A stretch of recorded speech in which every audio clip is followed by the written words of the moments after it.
to our ocean studio here as part of the YAHOWAH blog. I hope that there's still a beautiful rainbow behind me. We'll see if our remote camera can pick it up as we begin this program on the man that is most responsible for making that rainbow come to fruition for YAHOWAH. You see, the rainbow was presented by YAHOWAH as the sign of the covenant.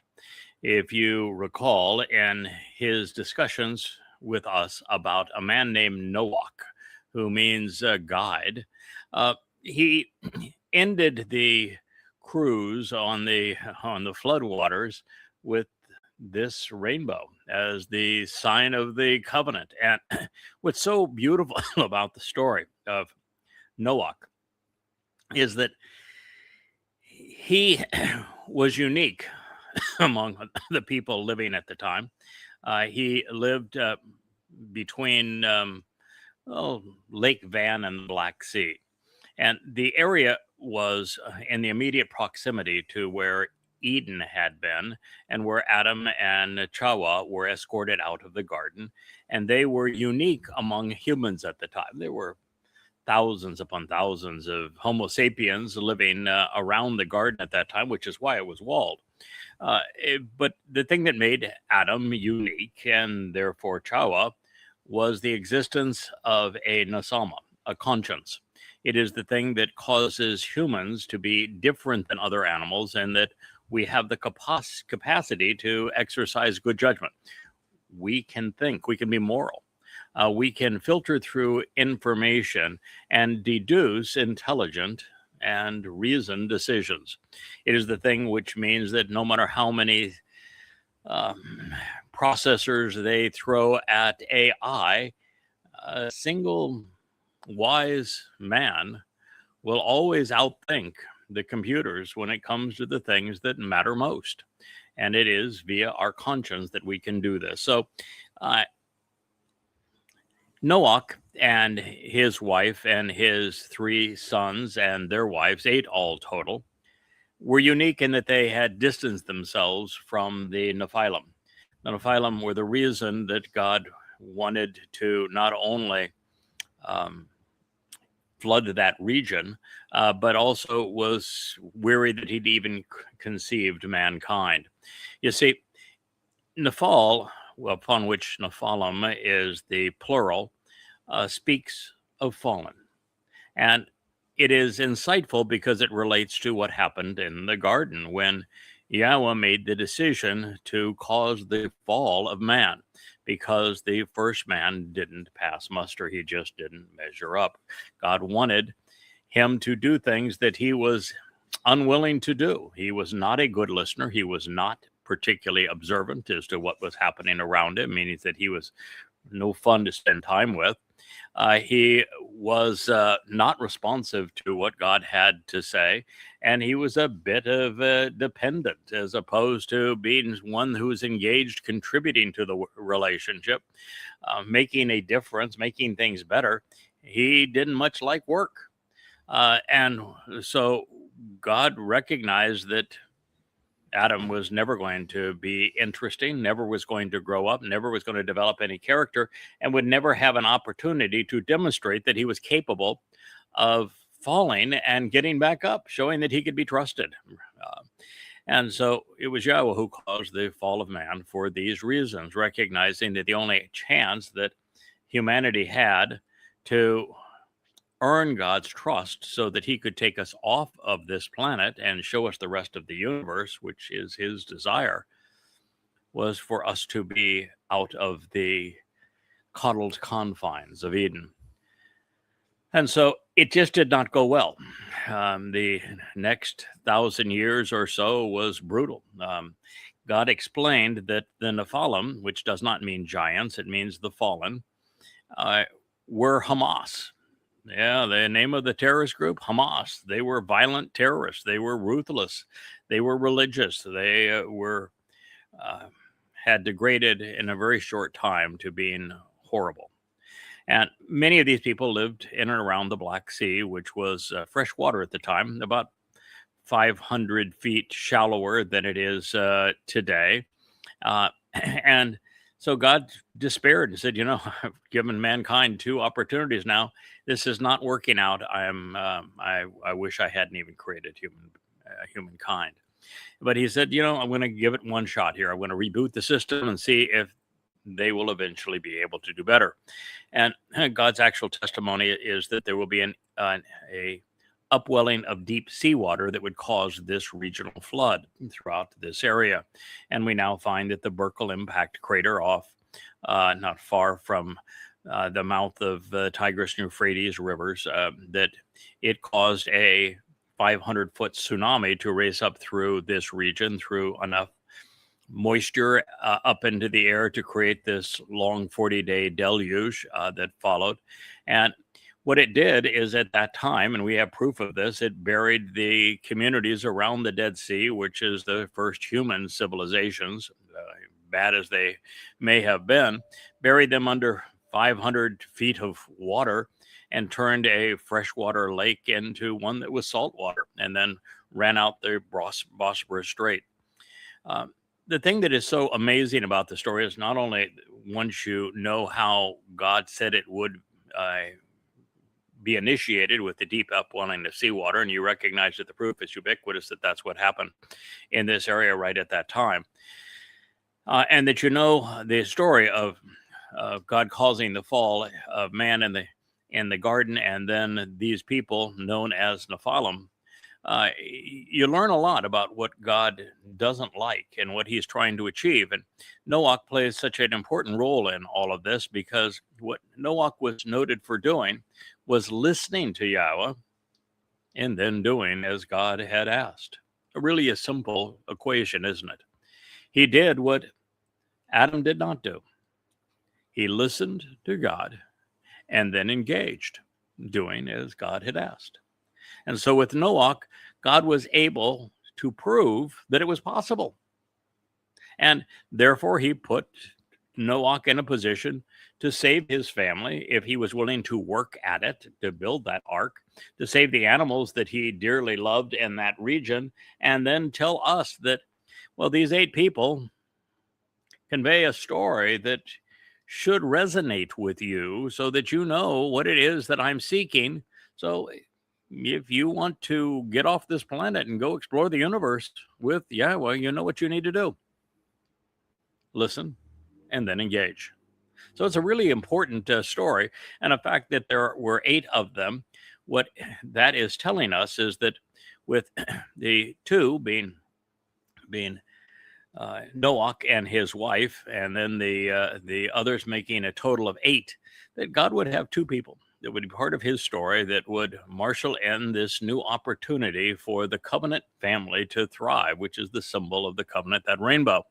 And that as a result of God doing that, at the end of the 7th epoch of man, apart from the garden, which will begin in year 2033 with your 6,000 Yah and go to your 7,000 Yah, that during that period, we're going to have the opportunity to calibrate this mortal remnant of Israel who are going to be spared by Yahweh on Teruah, September 23rd and 24th of 2033, so that they can witness Yahweh's return with his beloved son Dowd on Kippurim, the 2nd of October of 2033.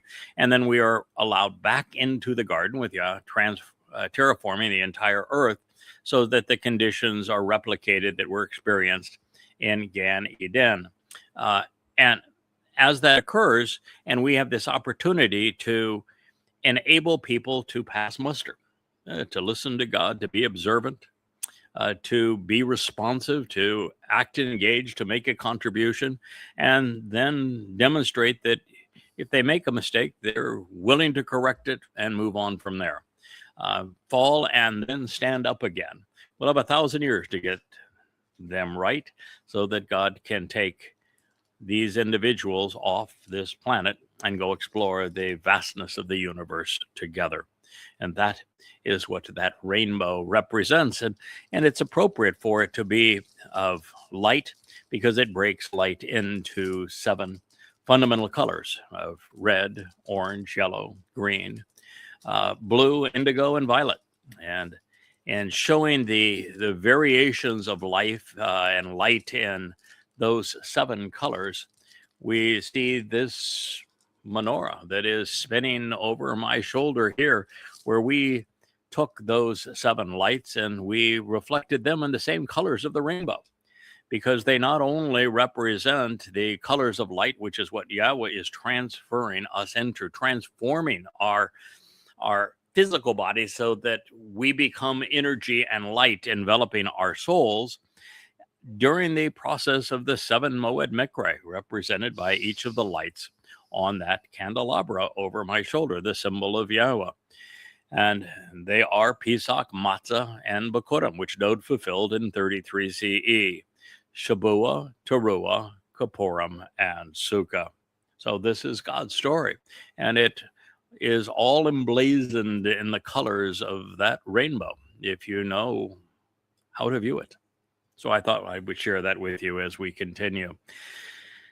These are amazing times. I had a long conversation with my youngest son today, and he is in his late 30s now, and is thinking, how just desperate times have become, and that his dad was right when he told him how rapidly things were going to decay and how little time we humans had left to get our relationship right with God. And he now realizes that all of these things that were foretold were true.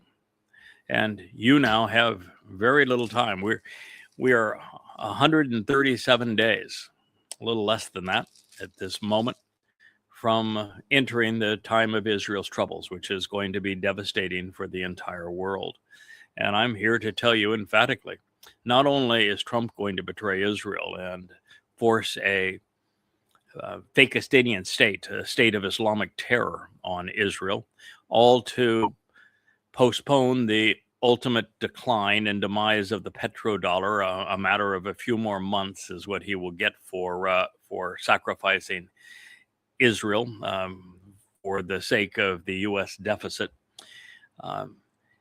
The moves that are being made, particularly now, his not only invasion of Venezuela and stealing the country's resources, when China was the largest investor in Venezuela and was helping them develop their oil extraction technology and transportation, as well as silver and other rare earth extraction and distribution, so they could actually survive under the pressure of U.S. sanctions.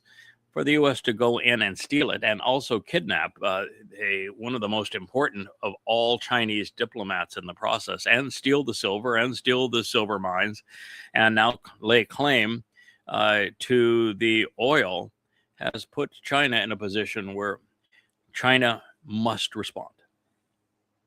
You see, China has trillions of dollars invested in its Road and Belt Initiative. And this Belt and Road Initiative is such that China has made huge investments in countries around the world. And China's investments are of a very different nature than America's.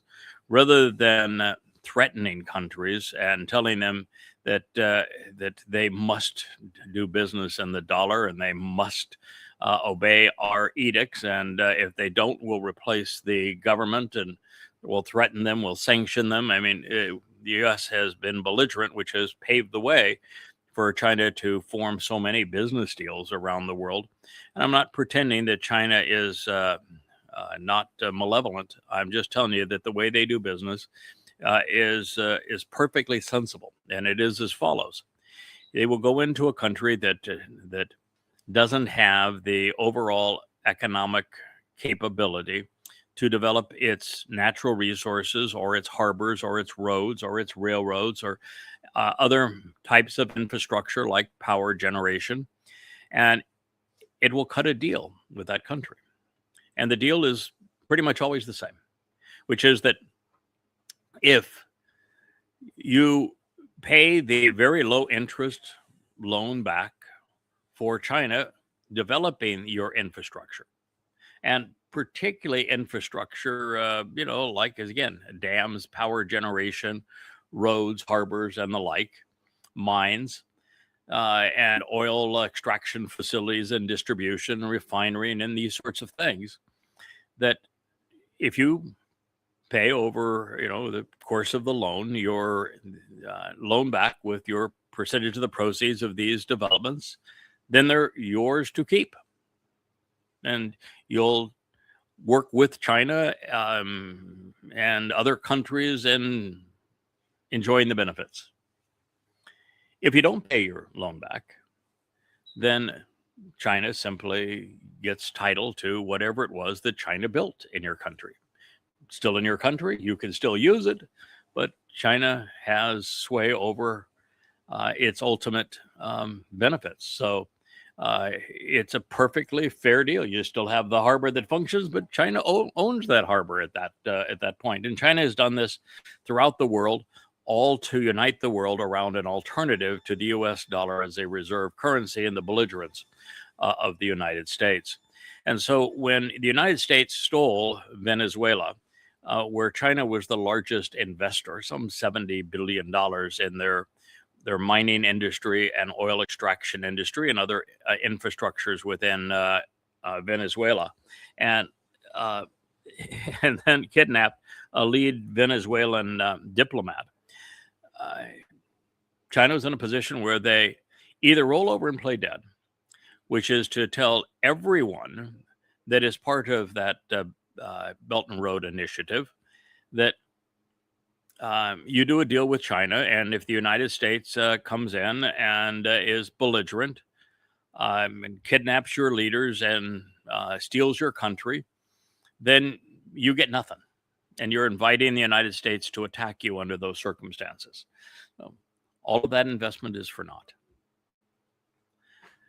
And there are not many leaders that are going to make that kind of deal. And so China is in a position where they must stand up for Venezuela. And they must stand up for what's right.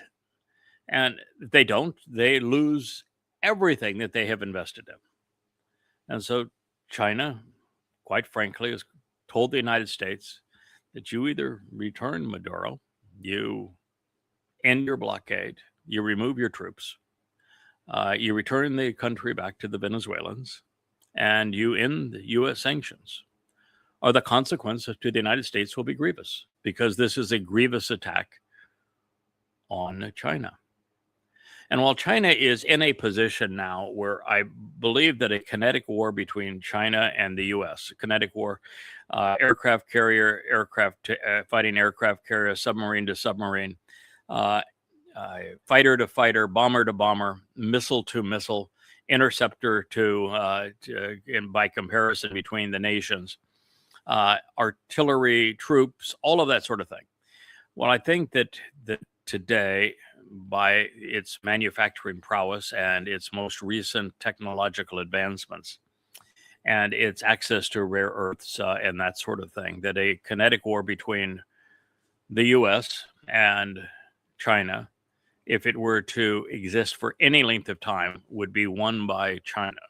Because, heck, if the United States loses an aircraft carrier, it'll be 15 years before they can replace it. If that aircraft carrier is damaged, it'd be 10 years before it can come back to sea. And China outproduces the U.S. 350 to 1 on large ships. 350 to 1, not 3 times more. I mean, not even, 30% more, not 3 times more, by 350 times more. Not 350% more, 350 times more tonnage, and is superior to the United States in the manufacturing of virtually everything. And so in a prolonged war, a war of attrition, China wins hands down. And in a war of, if it were to go nuclear, both countries lose, so there's no point in it. So China is in a position, I think it has right now an $8 trillion nest egg to deploy against the United States in assets and currencies and valuable commodities other than the dollar. It has reduced its dollar holdings substantially. It was in the process this year of completely eliminating all dollar holdings and all U.S. asset in the United States, liquidating everything in the United States over the next 10 months was the edict. But with their gold reserves now, silver reserves now, which are extraordinary, and investments in other countries and commodities, China is in a position where it can bankrupt the U.S. and survive it. China also has a full year's supply of food beyond its own internal production. It has a full year's supply of virtually every commodity, including a fuel reserve of a full year beyond its own production and its allegiances with nearby countries like Iran and Russia. So China is in a position where they can dump their remaining treasury bills and put the United States into default. They are in a position where they can use cyber warfare to take down America's power grids and satellites. They're in a position to control access to the raw materials that are necessary for an economy to function, starving the U.S. economy.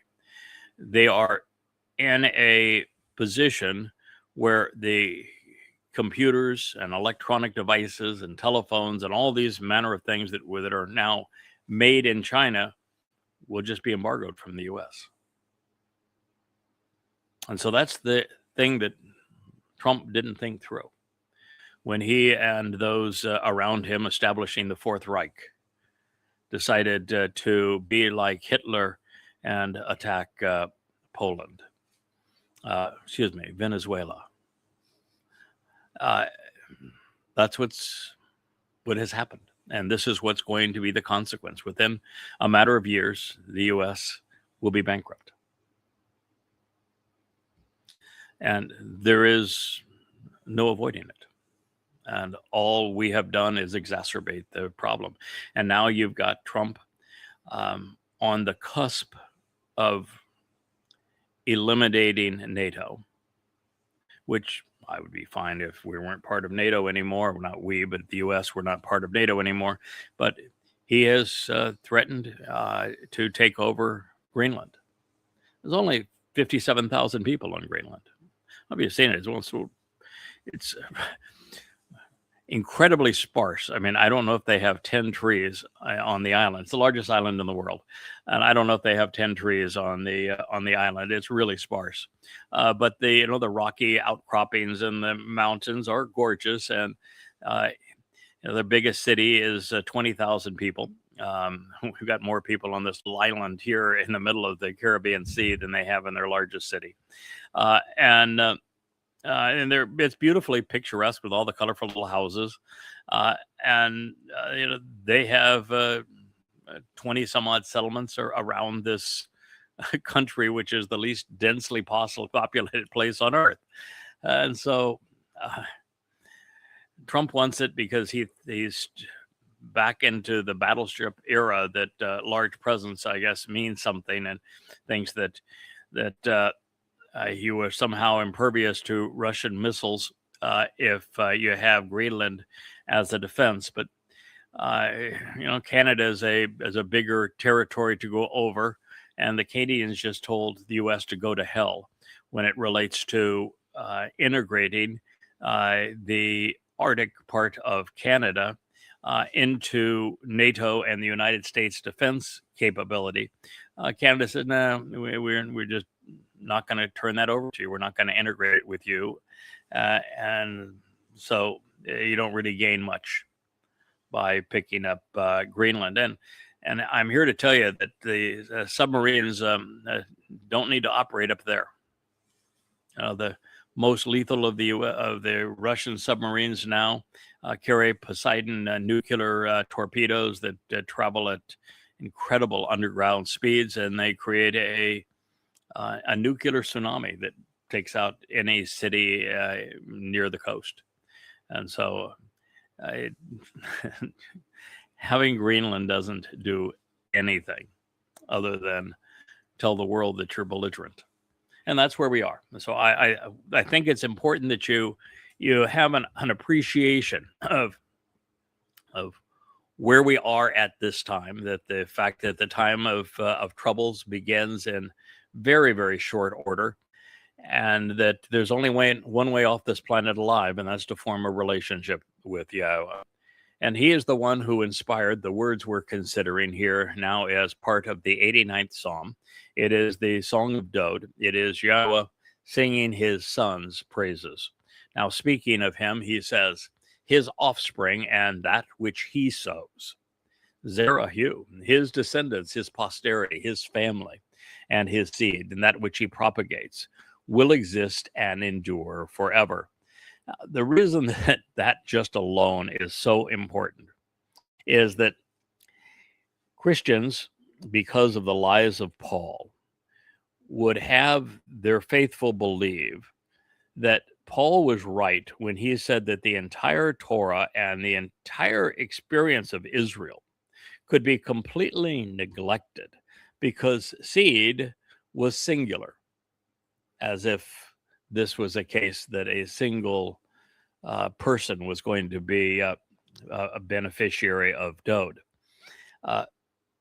It was a ludicrous idea, but nonetheless, that was Paul's plan, is that because the seed of Abraham was going to receive blessings from God, that you could bypass Israel and bypass the Torah and go directly to his mythical misnomer, Jesus, the man God. But the problem, of course, is that that's not what God said. And second, here we now have another promise regarding seed. So you can't skip from Abraham past the Jews to Mr. Christ, when a fellow who lived 1,000 years before the myth of Mr. Christ was conceived is also the beneficiary of the same statement where it says his offspring and that which he sows will exist and endure forever. That's absolute proof that Paul lied. If you want to be informed and rational, he lied. If you want to believe, then that's your problem. You have to believe that which is untrue. So it's Dowd's offspring, and that which he sows, which will exist and endure forever. That being the case, guess what? There can't be any Jesus.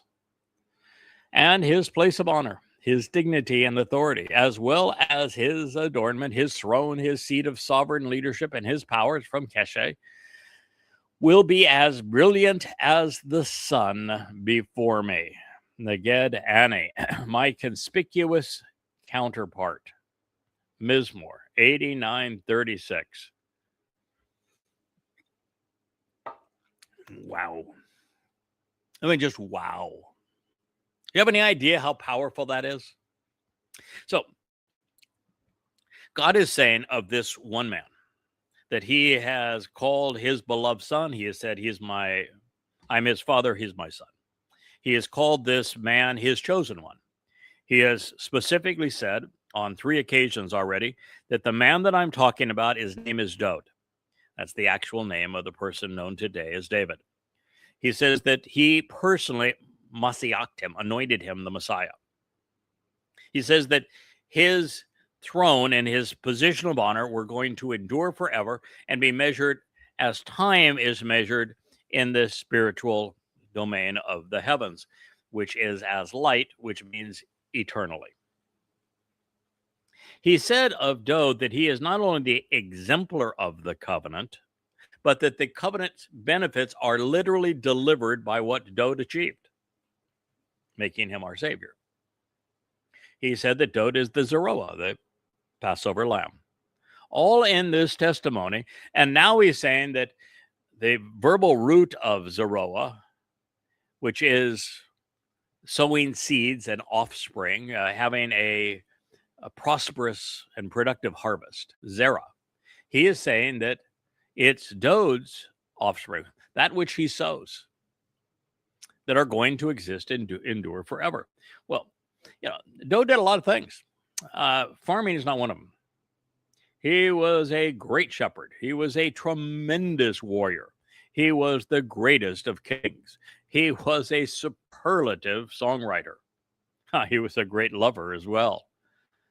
But farmer, not so much. So guess what? God's not talking about sowing actual seeds. No, Dowd is talking about the results of what he has done. And when you consider what did Dowd do that would result in having offspring, if your mind is open, if you're paying attention to the Torah, you know, Pesach Matzah Bakurim. Pesach opened the doorway to life, will endure and exist forever. That only happens when somebody opens the doorway to life. Pesach is the doorway to life. I'm hearing the roar of a very loud plane behind me. It's exceedingly annoying, not because of the noise, but because these loud airplanes are typically U.S. spook planes and military planes. The spooks that went in and kidnapped Maduro and were spies in Venezuela, landed their gaggle of blacked out large aircraft here on Croy prior to invading Venezuela. And they don't normally fly during the day. These things mostly like to sneak out under the dark of night. So that's what we're listening in the background. Man kills, God creates life. And so let's think about it. It says that his offspring and that which he sows will exist and endure forever. The doorway to forever is Passover. Now, I understand that religious Jews don't know that. They celebrate Passover as the escape from Egypt. It's not true. Nobody left Egypt on Passover. Nobody. They had a nice meal, went to bed that night, and the firstborn sons of everyone, including the Pharaoh, died that night. You see, Passover is the doorway to life. It's not the exit plan. The exit, where you separate from religious and political corruption, occurs on matzah. So they become immortal and exist forever because Dowd opened the door to life on Passover by fulfilling it. He was the one who in 33 CE was crucified by the Romans. He wrote extensively about it in the 22nd and 88th Mizmowr, Psalms. You ought to read it. He speaks specifically of Roman-style crucifixion. The following day, it was Dowd's nefesh soul that carried the guilt of every covenant member into Sheol, this black hole that is equated with hell, so that we would be innocent before God, not guilty. That is how we endure. That's how we exist in God's presence, because we look ideal. We look innocent before him. All he sees is the good in us because all the bad has been taken away. But what does that lead to? Firstborn children, descendants, posterity. Bakurim goes Pesach, doorway to life, matzah, removal of guilt. Bakurim, firstborn children, descendants, posterity, family. This is his offspring, and that which he sows delivered through Bakurim, when Dowd's nefesh soul was released from Sheol and returned to his father in Shamayim, heaven. Get the picture? God's a very, very effective storyteller, but you got to know who the players are and what they're talking about if you want to capitalize. So now God is saying of a man whose first life ended 4 years before this was written. This was written in year 3000 Yah, 968 BCE. That's when the cornerstone of the home for Yahweh's name, known as the first temple, was laid. And That is the moment that this song was authored by God. And in it, of the son whose mortality had ended 4 years earlier, he's saying that his place of honor, dignity, and authority, as well as his adornment, his throne, his sovereign leadership, would be like the sun, as brilliant as the sun before him, as a conspicuous counterpart. Now, the reason for this is the first part of what we just read tells us that David, would have a second life. And in that life, he's going to open the door to life for the rest of us, perfect us so that we can exist and endure in God's presence, and so that he will deliver posterity on Makudim. So in that second of three lives in 33 CE, year 4000 Yah, he fulfilled Pesach, Matzah, and Makudim, enabling the statement that preceded this. But now for him to return as brilliant as the sun before me, with his position of authority as a conspicuous counterpart in Yahweh's presence, two things have to happen, right? Yahweh's got to return for us to see that, or it's meaningless to us. You know, another sun in a universe of 2 trillion galaxies with hundreds of billions of stars per galaxy is pretty meaningless. It wouldn't even be worth saying. But for God to say it to us on this planet means that Yahweh is returning, and indeed he is, on Yom Kippurim in year 6000 Yah, 2000 years, 40 Yobel, after Dowd's fulfillment of Pesach, Matzah, and Makudim. Dowd and Yahweh are returning together to fulfill this promise. And when that happens, it is going to be a case where Dowd's position as a conspicuous counterpart in Yahweh's presence is going to be as brilliant as the sun. Yahweh is equating Dowd's authority, Dowd's position relative to our planet and life on it, with the sun. Now, if you want to understand this, what must you do? Well, listen to my suggestion. You go back to the first book of the Torah and open the first chapter. And keeping in mind that Dowd fulfilled Pesach, Matzah, and Makudim, which enabled the first part of this statement, in year 4000 Yah, 33 CE. You might want to read what Yahweh said happened at that time. What did he say?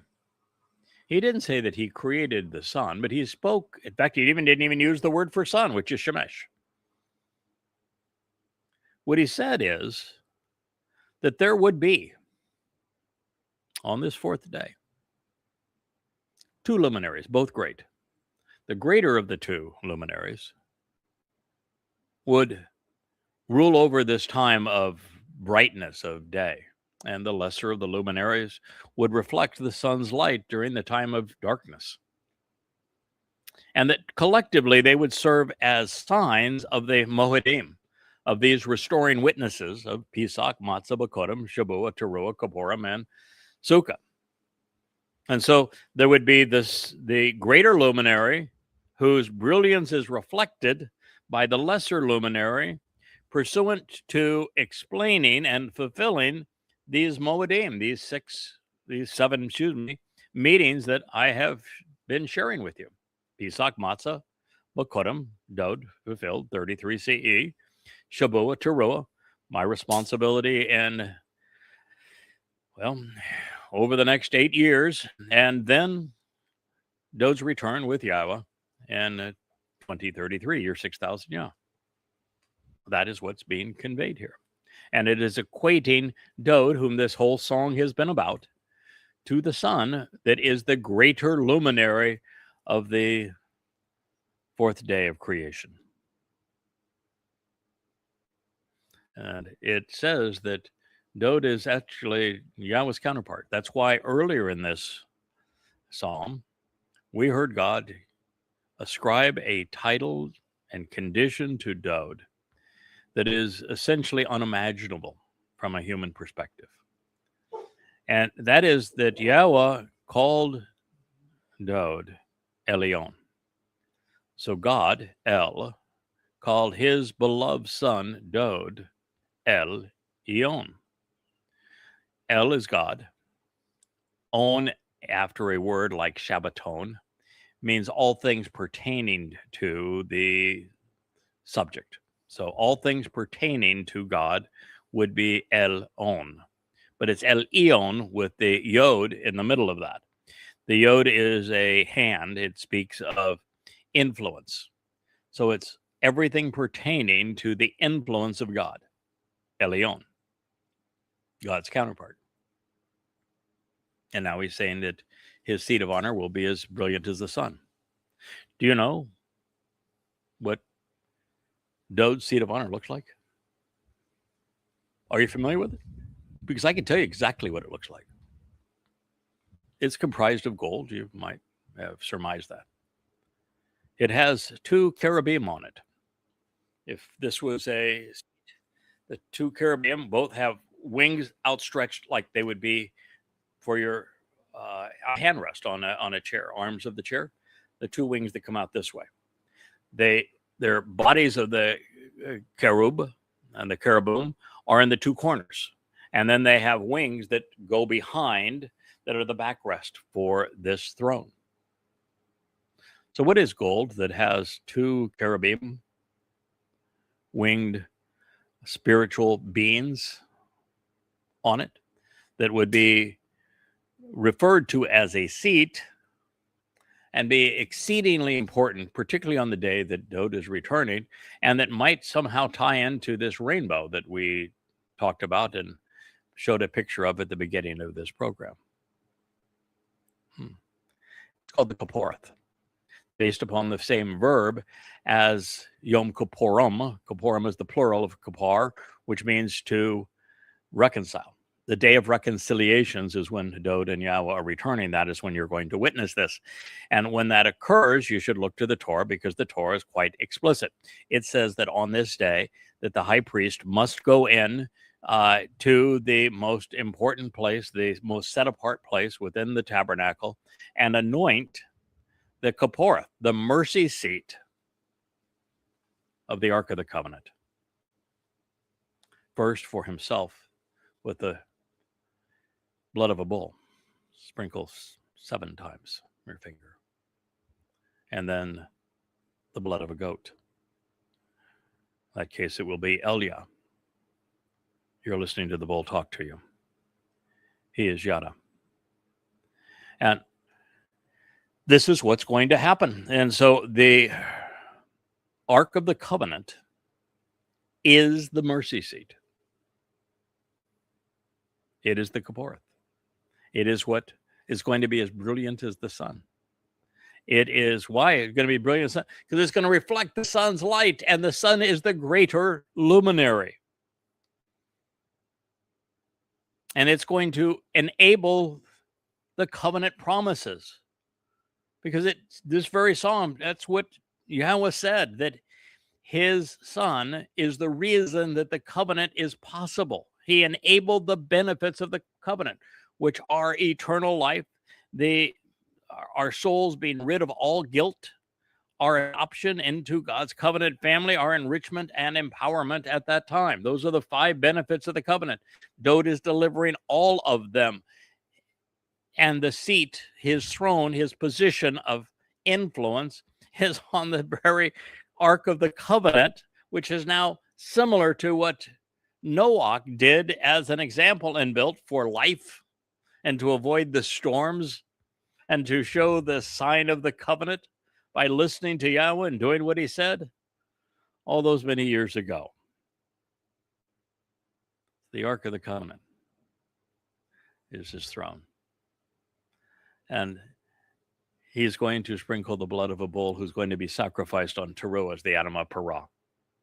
And the blood of the goat is that of Eliah, who will have served as the master of ceremonies for the greatest show on earth that takes place as Yahweh transforms the earth back into the conditions of Eden and supervises all of the festivities associated with the sacrifice of the Adamah Parah on Teruah, the incineration of all religious and political trash,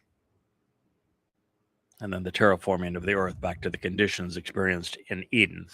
So we have a marvelous, protective, and a sheltered place, ideal for life over the next 1,000 years, over which time Dowd will reign as our king. So doesn't this also mean that Dowd has a third life? And there is somebody else that must have a third life because of what follows. When God introduced the story of the greater and lesser luminaries in the first chapter of Bereshith, Genesis, he equated the two together. The inference was that the moon reflects the sun's light. So what is it that is following this reference to being as brilliant as the sun? It says that he is similar to the moon. And it's the moon who is also established forevermore, while serving as an enduring and reliable, truthful and dependable witness in the universe, in space-time, and for all things joyful thereafter. Wow. I mean, God's testimony is just alive with meaning, with relevance for our very moment, with hope, with brilliance, and tremendous insights. So not only is Dowd returning with his seat of honor, which is the Kaporeth, the very mercy seat of the Ark of the Covenant, which he is going to anoint with the blood of this bull, who is the lesser luminary, the moon, his herald, and with the goat that's Eliah, who has been the returning Elijah to serve as the other witness and the master of ceremonies throughout this glorious event. And understand that what God said specifically in 2 Samuel 6 is that Obed-Edom, which is the man from Edom in Isaiah, is going to save many at this time. He's going to be covered in blood because he is the sacrifice of the Adamah Parah. And that they are going to work together to bring this into fruition. And when Yahweh explained that to Dowd, Dowd put on the breastplate of the high priest as the Ark of the Covenant was proceeding to its place on the Temple Mount under the tent of the restoring witness. Dowd is going to be the one who anoints the Ark of the Covenant upon his return. That's why he wore that breastplate of the Ark of the Covenant when the Ark of the Covenant was being moved into its proper place on the Temple Mount under the tent of the restoring witness during Dowd's first of 3 lives. This is going to be replicated when Obed-Edom, the man from Edom, relocates the ark again. It is in Jerusalem. Yahweh's going to give him access to it. He's going to put it back in its proper place. It's going to be available for Dowd when he returns, and it'll be his blood that is sprinkled on it. These are the kind of connections that are so essential to make. And on that day when Dowd was celebrating the return of the Ark of the Covenant and positioned in his proper place, how was he attired? Naked. Why was he attired naked? Because that was the dress code in Eden, was it not? Where are we going back when Dowd returns on Sukkah? To Eden. Every nuance of his story fits together and shares this same brilliance picture. And so now we find that similar to the moon, he is established. The moon is related to the sun, and that the moon reflects the sun's light, just like the lesser luminary reflects the light of the sun as signs of the Moedim, these restoring witnesses. And it's those two individuals, the greater and lesser luminary, who are tasked as mortal men to fulfill those important events.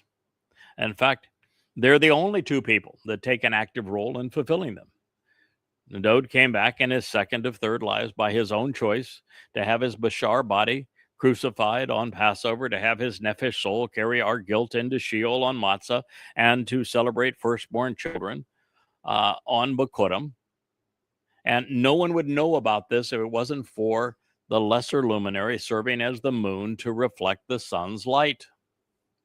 Shows you the interrelationship between us. And this enables us to participate in the Shabuah harvest, which is upcoming. And then the Teruah gleaning, followed by the sacrifice of the Adam of Parah, all of which fall under the purview and responsibility of this moon, this lesser luminary, Dowd's herald in God's story. Dowd and Yada. They're like this. And it's the same throughout. They are the tree of lives and the tree of knowledge in the garden. They are the ram and the bull. So similar to the moon, he's established. That means that our relationship together is forever. We will be best buds, king and herald, brothers, forever. My job will be to eternally reflect Dowd's brilliance. And no one has ever done it. I don't know, I can pat myself on the back. No one's ever done it as well as I've done it. No, not even close. I mean, I've written 25,000 pages, more than all of the other prophets combined by tenfold, to celebrate the greatest discovery in human history, which is that Dowd, David, is the one in his second of three lives fulfilled Pesach, Matzah, and Bikurim, becoming our Savior, and that Dowd is the Messiah. He is the returning King. He is the very Son of God. He is the chosen one. He is the shepherd. He is the means to enable the benefits of the covenant. And he is the Son as the greater luminary in the first chapter of Bereshith, Genesis, in the Torah. He's the tree of lives in the garden. He's God's beloved Son. He's all of those things. And the first person not only to discern that, but to prove it, to explain Dowd's motivation for doing so, to explain how Dowd came to the understanding that he should volunteer, to show why Yahweh came to the conclusion that it was right for Dowd and for him and for his people and for all people on this earth for Dowd to do as he did. And yet his people promoted two God-forsaken myths to deprive everyone of what Dowd accomplished. First with Jesus Christ, who never existed. Paul created him in 52 CE. You heard that correctly. Jesus Christ never existed. He's a goddamn lie. No one named Jesus lived in first century Judea. There was no Christ. It's a Greek title based upon the concept of drugs. No prophecy related to a Jesus. All of the prophecies of somebody arriving to do something extraordinary all have Dowd's name in them, as does this one. It's Dowd. He was the one who was crucified by his own explanation. When you look at the prophecy in Daniel, it talks about an arriving Messiah to be cut off, but not for himself. Dowd is the one who's giving the prophecy. He is Gabriel, God's most capable and courageous man. He's speaking of himself.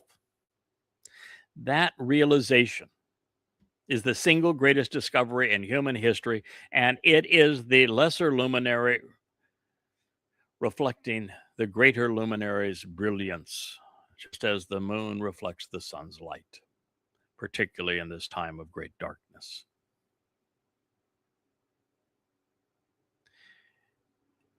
It is the single greatest gift I can give, or God can give to anyone, this recognition of what Dowd did. And it's not just stolen by the lie of Jesus Christ. And listen, you want to have a conniption fit and pretend that your Jesus Christ is God. Have your head examined. Put it in the toilet and flush it. I mean, that's the level of your stupidity. God is not a man. A God that can create a universe of 2 trillion galaxies, each with hundreds of billions of stars, each with thousands of planets, and conceive life, can't be smaller than the universe that he created. He has to be at least one dimension beyond the universe that he created, which is likely 6 dimensions, of which we perceive 3.5. All of God won't fit into the entire universe, much less into one galaxy, much less into one solar system, much less onto one planet, much less into one continent or country, much less into one ethnicity, much less into one person. It is absurd. God is not a man. And if I may go one step further, men cannot kill God. God cannot die. The whole lie of Jesus is so utterly absurd. And this idea of a resurrection, a bodily resurrection, is asinine. It's counterproductive. The whole thing God is trying to offer you is to free you from these. When you get to the point where you can be trusted by God and God can take you off with him to go off and explore the vastness of this universe, you have to have your soul enveloped in light energy, which means you have to get rid of these bodies, which are just anchors keeping you on this planet. It's why Elon Musk's dream of having 1 million people live on Mars by 2050 is nothing but a fairy tale, nothing but hype, stupidity. No one's going to live on Mars. Wholly toxic, and the distances are too great. It's what God's offering. He used 2 sources of light, one during the day, one during the night, to demonstrate this to you so that you could get an appreciation of why the throne of Dowd, which is the Kaporet, the mercy seat of the Ark of the Covenant, is going to be as brilliant as the sun in his presence. And while he is so similar to the moon, that he will be established, kun, appointed, prepared, trusted, and set in place forever, eternally. When I first read this, and I did not understand the importance of greater and lesser luminary in the first chapter of the Torah, before I understood that Dowd had fulfilled Pesach, Mas, and Bakurim, and therefore earned the title of sign of the Moedim by having done so, and that the purpose of the lesser luminary was to reflect the sun's brilliance, I thought that God was talking about the moon existing forever, and that's not possible. This entire universe that we can see bits and pieces of at night is going to die of entropy. Nothing in it's going to exist forever. Our sun won't exist forever. Our planet will not exist forever. The moon won't exist forever. But when it says that this moon is similar to the brilliance of Dowd's position of leadership, and that's going to exist forever, then we have a relationship. Now we understand the testimony in Bereshith, Genesis 1, of the relationship of the greater and lesser luminaries serving as signs of the Moedim. They're fulfilling them to give you life forevermore. And what is he doing? He's YAHOWAH. He's serving forevermore. This role that God has asked me to play. I didn't volunteer for this. I didn't negotiate for it. I didn't ask for it. I'm being compensated Zippo for it, although it does have the greatest retirement package in the history of the universe. Part of it's, and you get to work with the nicest people in the universe. So it's got some really nice perks, and it's really enlightening, and it's uplifting, and it's fun. It's the greatest job ever. And working is something I enjoy and YAHOWAH loves. So it's a really cool job. But you're serving forevermore as an enduring and reliable, truthful and dependable Amon, an easily verified, a confident, trustworthy, loyal witness. And it was written here in the Niphal participle. Oh, of course it was written in the Niphal participle. What was God thinking if he wouldn't have written it in the Niphal participle? And all of you out there saying, what in the hell is a Niphal participle? Rich back there is waving his hand. I've been doing this so long, but I actually know what a Niphal participle is and celebrate. When I see a Niphal participle, I'm all in. What Niphal means that the subject of this verb, which is to be truthful and dependable, reliable and verifiable, is not only carrying out the intent of the verb, but he's also enduring the effect of the verb.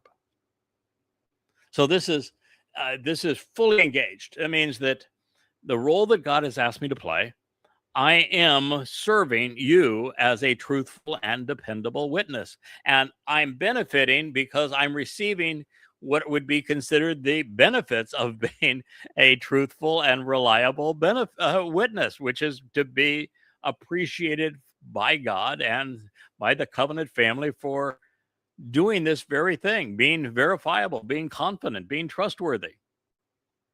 And then, of course, he is an ed. Now, the participle is a verbal noun. That means that this is an entity that is doing this. So that Amon becomes a title. You know, the religious, whether they be Muslims or Jews or Christians, in their prayers and in somebody's name, Hashem's name or Jesus's name or in Allah's name, Amen. Amen is a corruption of Amon. Amon is the verb. It means to be truthful, to be honest, to be reliable, to be verifiable, to be confident. And Amen is the name of an Egyptian god. You've heard of Tutankhamen and a variety of different pharaohs that were named after Amen, the god of ancient Egypt. So you don't want to end a prayer in God's name, Amen, because now you're praying in the name of an Egyptian god. But Amon is a powerful term. And by writing it in the participle, what God is saying is that the individual who is can be compared to the moon in the presence of Dowd returning with his authority as brilliant as the sun, now bears the title Amon. It serves as an actionable noun. Therefore, it is a descriptive title. So the ed witness is Amon. You say, he's Amon. He's loyal. He's confident. He's reliable. He's dependable. And his role is to serve as an ed.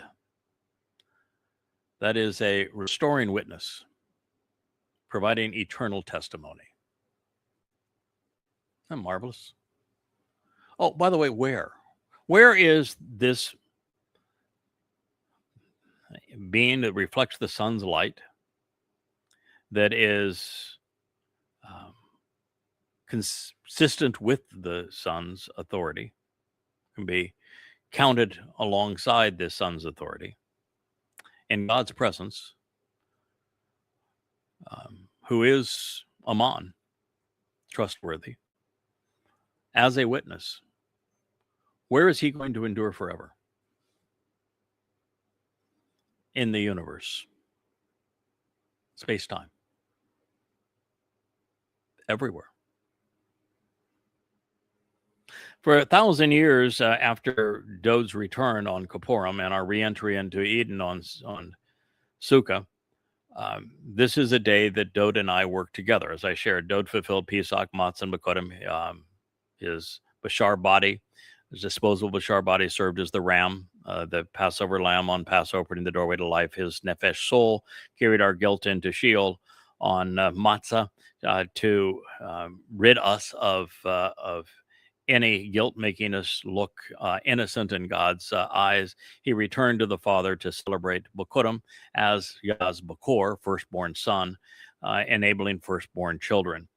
Then it is the lesser luminary's responsibility, this restoring witness's responsibility, to fulfill the Shabuah harvest, which is upcoming, and then the Teruah gleaning, followed by he is the Adamah Parah, the sacrifice on Teruah. And that enables a restored mortal remnant of Yisrael and some Goyim to be present for Yahweh's return with Dowd, when you're going to witness Dowd's authority being as brilliant as the sun in God's presence. And Yahweh's returning with him. 5 days thereafter, we enter Sukkah.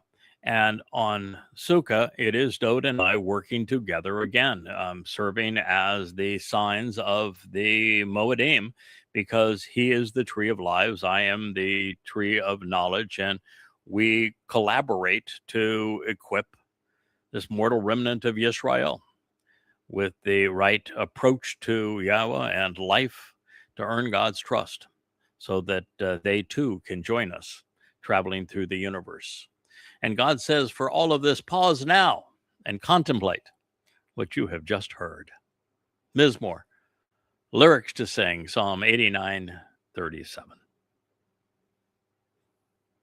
If this were the end of the psalm, at the conclusion of God's tribute song to his beloved son, it would already be the most important piece of literature ever written. A very constitution of our lives, an owner's manual, if you will, an operator's manual on how to get the most out of life.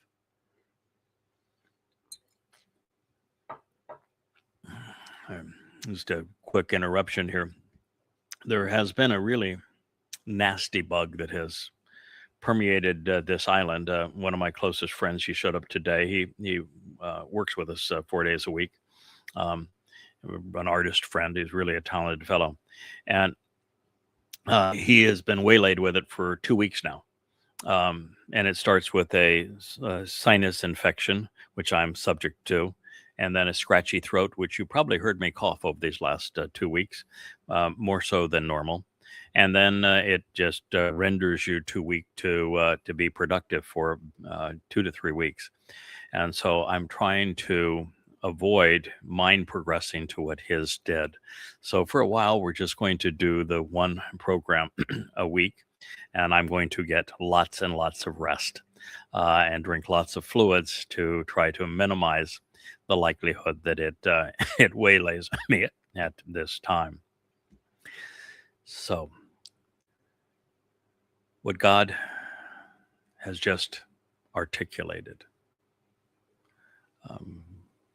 by way of the relationship between Yada and Dowd, between the sun and the moon symbolically, the greater and lesser luminaries from God's perspective, the tree of lives and the tree of knowledge, the ram and the bull, the king and Obed-Edom. All of this is going to be accomplished. It's going to take root, it's going to grow, it's going to yield an eternal harvest. Our king will endure, he will return. His offspring, the children of the covenant, will thrive. And he will never serve alone. He will always have his herald. The Son's dignity, his authority, as well as his symbols of majesty, will be as brilliant as the sun in his Father's presence, adorned in the vestiges of his calling. Dowd will become Yahweh's most conspicuous counterpart. I said something on our vlog on the vlog last Sunday that while I have been amazingly impressed with the renditions of Dowd and all of our branding and outreach material that have been produced by my wife and her team of exceedingly artistic and creative individuals, that there was one that was not as Dowdian as I wanted it to be. And I guess it was a collaborative effort between my wife and a really remarkable young man that is super devoted to helping us convey this message, particularly on Facebook, where he is really active. And he has one of the great life stories of having fallen and gotten back up. But my understanding is he was one that created that image. And I am, by design, exceedingly judgmental. And I am also, by design, very vocal. God made me this way for this purpose. And I said, of all the things that we've done, I think we could make that Dowd a bit more regal. And the reason I said that is because of statements like this. He's returning, and he's as brilliant as the sun. He is Elion in God's presence. He is the greater luminary. I want my king to appear as God's conspicuous counterpart. And my wife, she is the most talented fashion designer I have ever met. Now, you wouldn't know it by the way that I dress, but we're pretty casual around here. But she is really stylish. And so I just wanted Dowd to be as God sees him, as I see him, as we see him. Now, speaking of the two, just speaking of God's metaphor, the moon, while 400 times smaller than the sun, is 400 times closer to the earth. And that's 400 times smaller in diameter, much smaller than the sun than that, but just in diameter. And the moon, comprised of the essence of the earth. Actually, our moon was created because of a very large planet, smaller, of course, than the earth, but probably in the size of Mars. 4.5 billion years ago, hit Earth at just the proper speed and just the proper angle to fuse with the Earth and send an enormous amount of the Earth out into orbit around the Earth as the moon. And so the moon is comprised of the same material of the Earth. And it is illuminated as a result of reflecting the sun's light.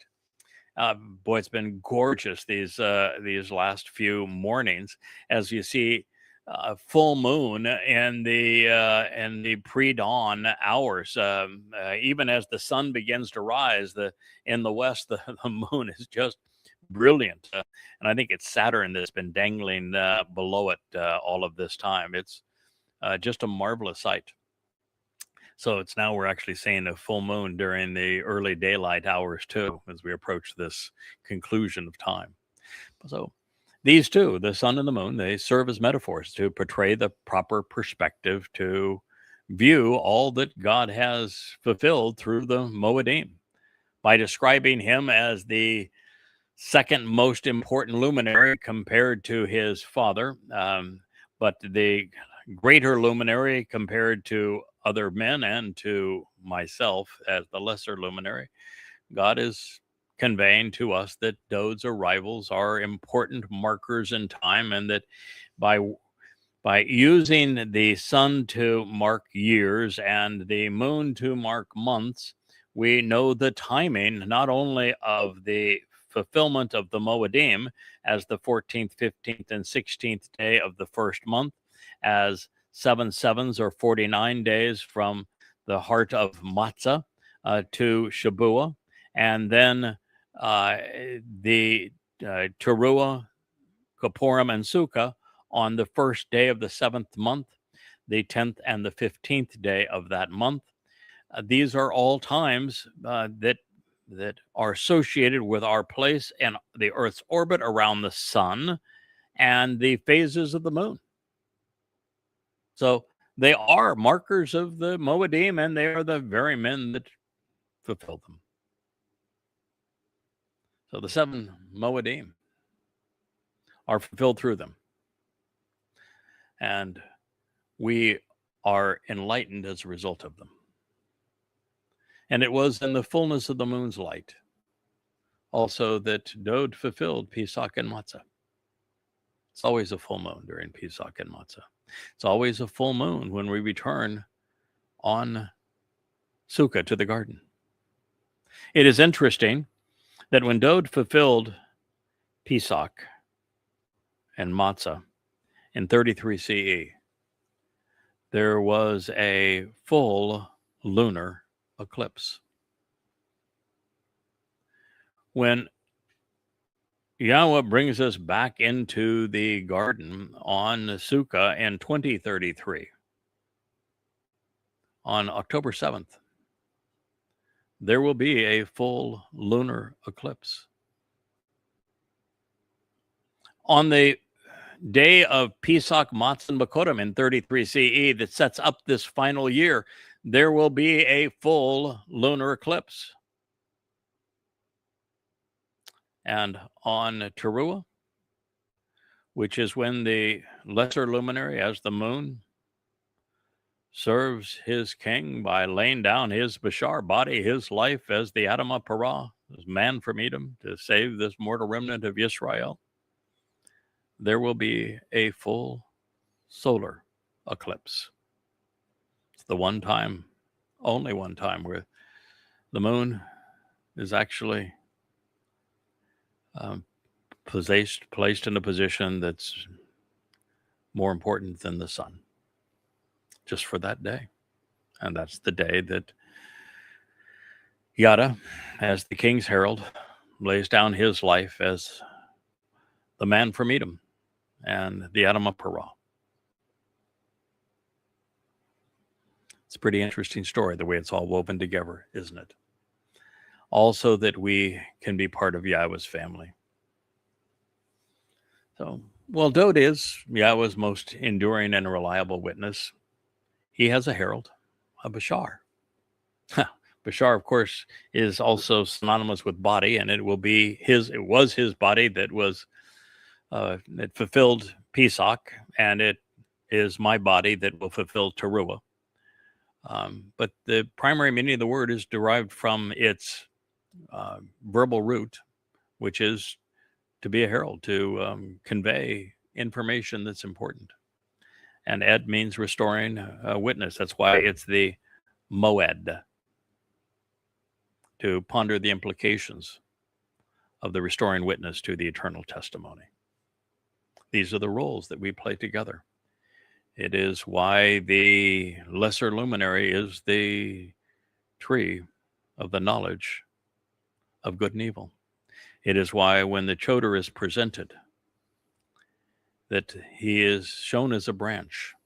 He is called an observant branch, a netzar. It is said of him that he has roots. It is said that he is parah, fruitful. Adamah parah, that he is fruitful. And it says that he has the spirit of both Etzah, which is the counsel of that tree, and Diath, of the 7 spirits. Diath is the 6th. It is the Etzah of Dowd, the tree of knowledge, about the tree of lives.